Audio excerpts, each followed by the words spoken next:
करेगा। Thank you, sorry अगर किसी को धक्का लगा, माफी यार, सॉरी उसके लिए। नहीं आपको सोनू जी, आपको बिहार का मुख्यमंत्री बनाने के लिए लोग कह रहे हैं, बनेंगे मुख्यमंत्री। अरे इतनी बड़ी जिम्मेदारी मत करो। मुझे लगता, मैं हमेशा सबको यही बोलता हूँ कि ऐसा सोच रखी जाती है कि सिर्फ राजनीति में आके ही मदद की जा सकती है, जो मैं पिछले 2-2.5 साल से कर रहा हूँ। ये सबसे बड़ा उसका कहने का उद्देश्य ये है कि किसी की मदद करने के लिए राजनीति में आना जरूरी नहीं। राजनीति बहुत कमाल का फील्ड है, उसमें आके और मदद हो सकती है, लेकिन हर चीज़ का एक समय होता है, एक ऊपर वाले ने तय किया होता है जब होना होगा खुद ब खुद ले आएंगे। लेकिन मेरा मकसद सिर्फ यही है कि स्कूल्स बने, कॉलेजेस बने, हॉस्पिटल्स बने और ऐसी जगह बने जहाँ पे कहीं भी गरीब आदमी आज जब जाता है, कई बार हम बोलते हैं कि सरकारी स्कूलों में जाते हैं या अस्पतालों में जाते हैं, उन्हें पता नहीं चलता। एक ऐसी व्यवस्था बने कि एक फ़ोन के ऊपर उनका इलाज हो, जाने बच सके। हमने पिछले 2-2.5 साल से करीबन 4700 सर्जरीज कराई हैं, चाहे आप लिवर ट्रांसप्लांट बात करें, किडनी ट्रांसप्लांट और ब्रेन ट्यूमर की बात करें, हर सर्जरीज कराई है, जबकि मेरा कोई अस्पताल नहीं है। लेकिन किस तरह पूरे देश को जोड़ा, वो एक बड़ा मेरा लक्ष्य था। वो अभी भी मैं कोशिश कर रहा हूँ कि किस तरह ज़्यादा से ज़्यादा लोग जुड़ें, ज़्यादा से ज़्यादा लोगों को तकलीफ़ें हुई। और मेरे घरों पर जब बिहार से इतनी दूर दूर से लोग आते हैं, आप विश्वास कीजिए उनके पास रेलवे की टिकट के पैसे नहीं होते, लेकिन जब वो टीटी को बोलते हैं कि हम सोनू सूद के घर जा रहे हैं, उनसे टिकट भी नहीं लेते। यहाँ तक कि रेलवे स्टेशन या बस स्टॉप से ऑटो वाला जब उनको घर छोड़ता है, वो बोलता है कि मैं इनसे पैसे नहीं लूँगा सर, कि जब आप इतना अच्छा काम करें, मेरी तरफ से छोटा सा योगदान है। मकसद ये है कि हम एक दूसरे से कैसे इंस्पायर हो सकते हैं। और मैं आपको वादा करता हूँ कि मुझे पता है कि जब पूरे हज़ारों लाखों लोग करते हैं तो मैं सब तक मदद नहीं पहुँचा सकता, लेकिन जिनकी आवाज़ मुझ तक पहुँचती है, किसी तरह की उनकी कोई भी ज़रूरत हो, मैं उन तक पहुँचाने की जरूरत करता हूँ और मैं करता रहूँगा। बिहार में बहुत सारे कलाकार हैं जिनको मुंबई में बिहारी के नाम से बोला जाता है, भाई बैठ जाओ, मतलब कि निकल जाओ, साइड हट जाओ। आप मेरे जैसे कलाकारों को क्या ऑफर देना चाहते हैं? देखिए, बिहारी बोलना तो बहुत ऊंचे स्तर की बात है भैया, मैं बिहारी हूँ, गर्व से बोलना चाहिए। जब दबंग पिक्चर बनी थी तो उस समय जो छेदी सिंह का किरदार था वो बनाया गया था। मैंने बोला कि यार बिहारी, क्योंकि मैं बिहार वालों के साथ समय बिताया, मेरे साथ कॉलेज में सीतामढ़ी के लोग, मुजफ्फरपुर, आरा, उनके जगह, और मैं कॉलेज के दाम 91 के अंदर खुद इस सब जगह पे घूमा हूँ।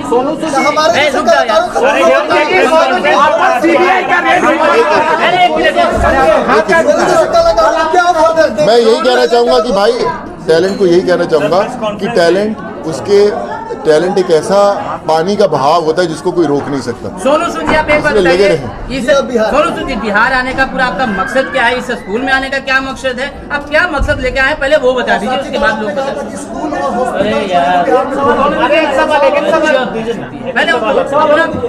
बताइए। देखिए, जब कोरोना काल में जब मैं इतने बिहार के लोगों से जुड़ा, करीबन 7.5 लाख लोगों को भेजा, जिसमें से 25 से 30% लोग बिहार के थे और वो अलग अलग हमारे साथ जुड़े हुए थे। और आज जब मुझे याद है कि एक हम लोग शो कर रहे थे पाटलिपुत्रा 3, विजय जी और नरेंद्र जी ने जब मुझे बुलाया, मेरी शूटिंग थी उस समय पर, मैंने बोला बिहार जाना है, तो मैंने सब अपनी शूटिंग हटाई और मैं बोला मैं इसलिए जाऊंगा, ना सिर्फ कोई शो अटेंड करूंगा बल्कि आम हर जनता से मिलूंगा जो मेरा इतने सालों से इंतजार कर रहे हैं। मैं और उसके बाद मैं पंकज भाई से ही बोलना चाहूँगा, मेरी इनसे अभी मुलाकात हुई।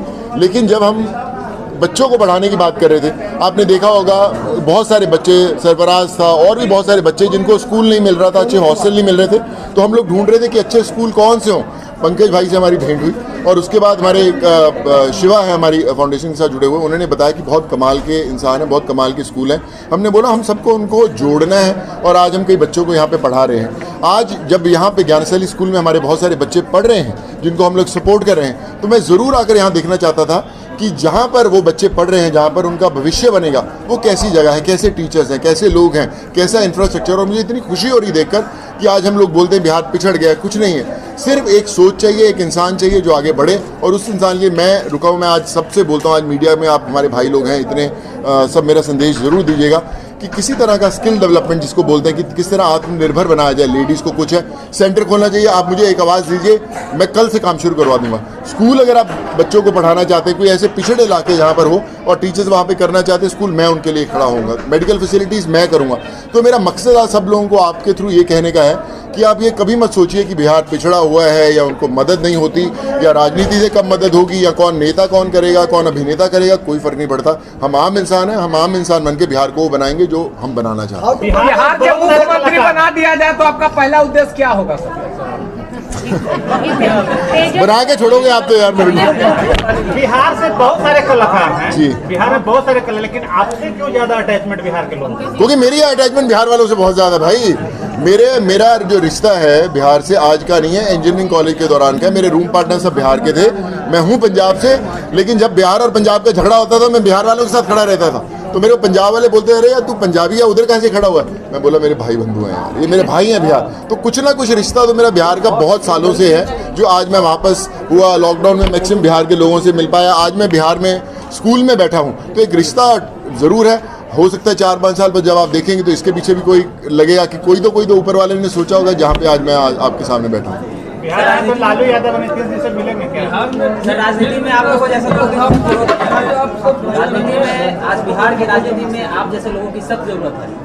अरे मैं भाई, मेरे को जहाँ बुलाओगे मैं वहाँ पे पहुँच जाऊँगा। मैं वही बोला हूँ, राजनीति नहीं, उसके बिना भी मैं काम करता रहूँगा। जी सर, एक करके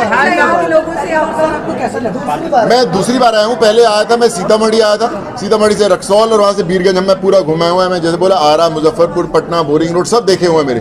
बड़ा अच्छा लगा था मुझे। और आज जब मैं दोबारा आया हूँ, क्या बदलाव देखा सर? जब पहले आप आए थे और आज आप आए, क्या बदलाव आपने पाया? पहले भी बिहार वाले नहीं सुनते थे, अभी भी नहीं सुनते हैं।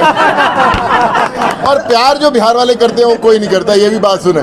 मैं हमेशा अपने दोस्तों को बोलता था, मेरे साथ कॉलेज वाले पढ़ते थे, मैं यार तुम पानी कौन सा पीते हो यार, सुनते ही नहीं हो तुम लोग। और आज भी हम लोग देखते तो सुनते नहीं, लेकिन जो दिल है बिहार वालों का उसमें इतना प्यार से भरा हुआ है और इतना उनके अंदर स्नेह है कि उसका जो रिश्ता है वो कहीं नहीं। मैं जितना बिहार में मुझे प्यार मिलता है, मैं पंजाब में जहाँ पैदा हूँ, मुझे उससे ज़्यादा बिहार में प्यार मिलता है। अब ये होता है बिहार, इसलिए मैं वापस आता हूँ। बिहार के लिए आप हीरो हो कि विलेन? देखिए, मैं आम जनता हूँ और आम जनता से बड़ा हीरो कोई नहीं है। पर्दे पर सिर्फ आप एक्टिंग कर सकते हो, चाहे हीरो की करो विलन की करो, लेकिन जब सड़कों पे उतरना पड़ता है, आम जनता के बीच में उतरना पड़ता है, चाहे वो कोई भी हो, वो असली हीरो।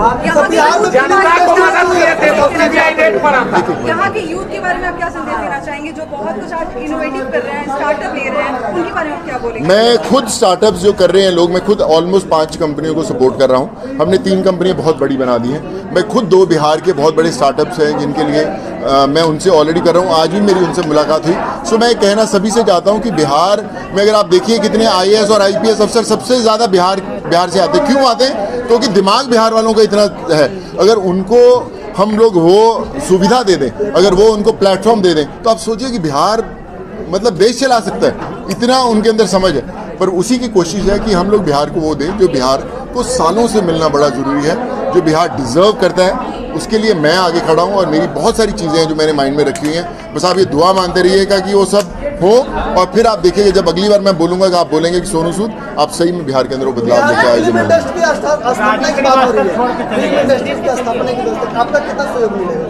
देखिए, मैं हमेशा खड़ा हूँ। एक बात मुझे रास्ते में जब मैं आ रहा तभी भी मैं बोल रहा था, फिल्म इंडस्ट्री बनाते हैं लोग, वहाँ के आर्टिस्ट, और कितना वो काम देते हैं। मैं हमेशा खड़ा हूँ। मुझे किसी तरह का कभी भी कोई भी मेरी तरफ से योगदान रहा है, मैं फिल्म कैसे कांटेक्ट कर सकते हैं हम आपसे? अब मैं दे दूंगा सर कॉन्टैक्ट। मेरा ऑलरेडी प्रोडक्शन हाउस है सर। मैं तो पिक्चर ही बिहार के लिए बनाने के लिए। देखिए, मैं हमेशा कहता हूँ एक ऑफिस खोलना इंपॉर्टेंट नहीं होता, उससे काम नहीं चलता कि मैंने अगर एक मेरा सोनू सूद प्रोडक्शंस ऑफिस खुल गया, उससे काम नहीं है। मेरा मकसद ये है कि मैं यहाँ पे एक ऐसा चैनल क्रिएट करूँ ताकि कोई जो भी लोग आर्ट से जुड़े हुए हैं, जो बम्बई जाने से डरते हैं, मुंबई जाने से डरते हैं, उनको पता हो कि यार हम लोग वहाँ पे एक अपना पोर्टफोलियो या हम अपना वहाँ पे CV दे दें तो कहीं ना कहीं कनेक्शन जुड़ जाएगा। उसकी मैं पूरी कोशिश करूँगा। सोनू सूद जी, एक बात मैंने पिछले बार भी पंकज से पूछा था। एक मिनट मेरे भाई, एक मिनट। सोनू सूद जी, मैंने पंकज जी से पिछली कॉन्फ्रेंस में मैंने पूछा था कि जो एजुकेशन है वो काफी अब महंगी हो गई है। आम लोग क्या मतलब एक जो मिडिल लोअर क्लासेस के जो व्यक्ति हैं वो भी अपने बच्चों को इस जैसे इतने बड़े संस्थान में पढ़ाने की जरूरत नहीं रखते हैं। तो आपको क्या नहीं लगता है कि जो एक बेस लेवल पे एक समान एजुकेशन की बात हो, जहाँ सभी तरह की हर बच्चों को आपके जैसे लोगों की जरूरत ना पड़े, ऐसी व्यवस्था होनी चाहिए? देखिए, मैं ना क्यों आएंगे किसी खास बच्चे को गोद लेने के लिए? व्यवस्था ही नहीं हो। बिल्कुल सही बात है पंकज जी। मैं आपसे भी कहना चाहूँगा और मैं सब लोगों से कहना चाहूँगा, एक बहुत बड़ा संदेश है जो जाना जरूरी है। हम लोग अपने स्कूलों के अंदर ज्योग्राफी पढ़ाते हैं, हिस्ट्री पढ़ाते हैं, मैथमेटिक्स पढ़ाते हैं, सब कुछ पढ़ाते हैं। क्या अपने स्कूल के अंदर एक पीरियड ऐसा होता है जो सोशल सर्विस सिखाता है कि भैया आपको समाज के लिए क्या करना है? एक पीरियड ऐसा होता है फॉरेन के अंदर, अगर वो आपने सोशल सर्विस का कार्यक्रम नहीं किया या वो लेक्चर नहीं पूरे किए तो आपको कोई जॉब नहीं मिल सकता। आपको ना प्राइवेट में ना सरकारी में आपको कोई जॉब नहीं मिल सकता जब तक आप वो आपको ख़त्म नहीं करते सोशल सर्विस का। सो मुझे लगता है देश में सबसे पहले हर स्कूल को, हर कॉलेज को, हर जो राजनीति में लोग हैं उनको एक सोशल सिखाने का कि समाज सेवा कैसे करें, तब देखिए अपने आप बदलाव आएगा। और आपका जवाब जो है ना, हर एक गरीब आदमी मदद करने निकलेगा। आपने बोला कि पैसा होना ज़रूरी है, फेमस होना ज़रूरी है मदद करने के लिए, नहीं सक्षम होना ज़रूरी है। मेरे लिए मैंने जब लोगों को भेजा सर, जो आदमी 120 रुपए की दिहाड़ी बनाता है, बिहार का बंदा, वो भी आज हमारी संस्था के साथ जुड़ के किसी गांव के अंदर इंटीरियर को किसी को भैंस देने जाता है, जिसको हम लोग बोलते हैं, क्योंकि उसके अंदर जुनून है काम करने का। मैं सबसे यही कहना चाहता हूँ कि फ़र्क नहीं पड़ता कि आप कितने फेमस है, एक्टर है, नहीं है, आम आदमी है, आप हमारे साथ जुड़िए सूद फाउंडेशन के साथ। हम साला किसी को प्रॉब्लम नहीं आने देंगे। बिहार देश चला सकता है तो बिहार के मुख्यमंत्री देश चलाने के लिए प्रधानमंत्री की बात कर रहे हैं, क्या उनके मुहिम में आप साथ होंगे अगर बिहार से कोई प्रधानमंत्री बनता है या बनने के लिए आगे लड़ाई लड़ता है? देखिए, मैं हमेशा कहता हूं कि बिहार के अंदर जो दिमाग है वो IAS IPS ऑफिसर जो बनते हैं और जो देश चलाते हैं उसी से पता लगता है कि मैक्सिमम लोग यहाँ से आते हैं। दूसरी बात ये बोले कि स्टेट कोई भी हो, मुख्यमंत्री कोई भी हो, MLA हो, MP हो, प्रधानमंत्री हो, कोई भी हो, सिर्फ जुनून चाहिए देश को हेल्प करने का।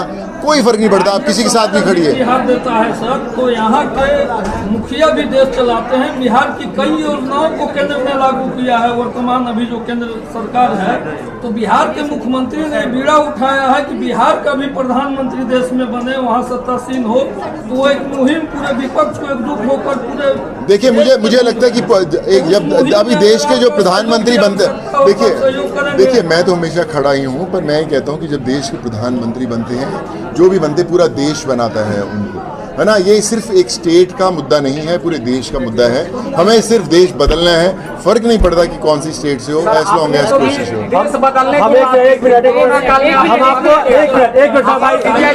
मीडिया वाले भाई साहब हम एक जवाब देते हैं। मीडिया वाले भाई साहब एक चीज बोलना चाहते हैं। हम पहले मीटिंग में ही बोले थे, सोनू सूद जी ने हर गरीबों का मदद किया है, चाहे वो किसी वर्ग का हो, किसी तबके का हो, किसी धर्म की हो, कोई जाति का भेदभाव नहीं, किसी धर्म का भेदभाव नहीं किए, सबको मदद किए हैं। और हमको इन्होंने चुना, माने ज्ञानस्थली स्कूल को इन्होंने गोद लिया है कि जो बच्चे असमर्थ होंगे, आज जैसा क्वेश्चन आ रहा है, असमर्थ बच्चे हों, जिसके माता पिता नहीं हो, जो बच्चे के पेरेंट्स सक्षम नहीं हो, उसको पढ़ाने के लिए मैं जिम्मेदार हूँ। सोनू सूद फाउंडेशन की तरफ से मैं जिम्मेदार हूँ। यहाँ पर हमें ये बोल रहे हैं, मतलब हम इनके बातों को आदेश समझ करके सिरोधार किए हैं और हमेशा तैयार रहेंगे। आप सभी के सामने मैं ऐसा कमिटमेंट करता हूं। बहुत सारे ऐसी गाँव में लड़कियाँ हैं जो अभी भी नहीं पढ़ पा रही है और शादी के बाद जो हाउसवाइफ बनकर आ जाती है, उनके लिए सिलाई मशीन का कार्यक्रम जो है वो भी करेंगे, वही प्लान में है, पंचायत में पाइपलाइन में है। सर आप कार्यक्रम कीजिए, मैं सपोर्ट करूँगा आपको। ये सब वो सब बात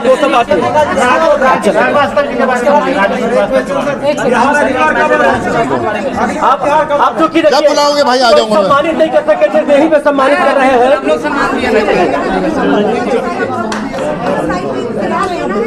आ जाइए मैडम, आ जाइए।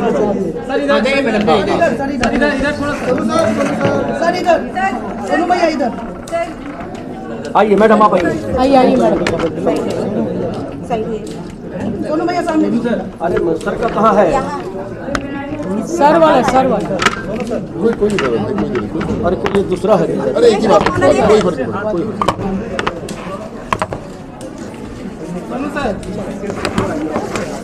आप आइए।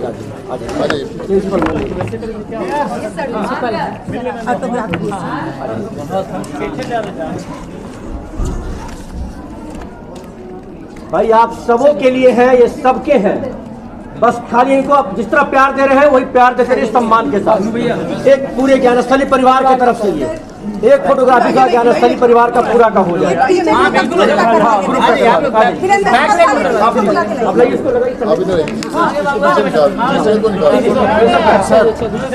हाँ ठीक है, आइए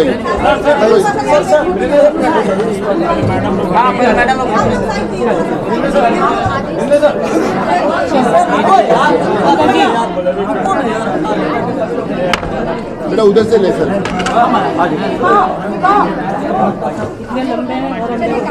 अच्छा, यहाँ पर कुछ मीडिया कर्मी को भी हम लोग सम्मानित करने रखे थे सबों के लिए। ये देखिए, अभिषेक कुमार है, हिंदुस्तान के फोटो जर्नलिस्ट, उनको मैं आमंत्रित करता हूँ और सोनू सूद जी से आग्रह करता हूँ कृपया उन्हें सम्मानित करें। जय जी, क्या हाल है? अरे इन्हीं को ले चलते फिल्म लाइन में। शाकाल शाकाल और कौन यहाँ पर है? इसका सब्जी आ गई।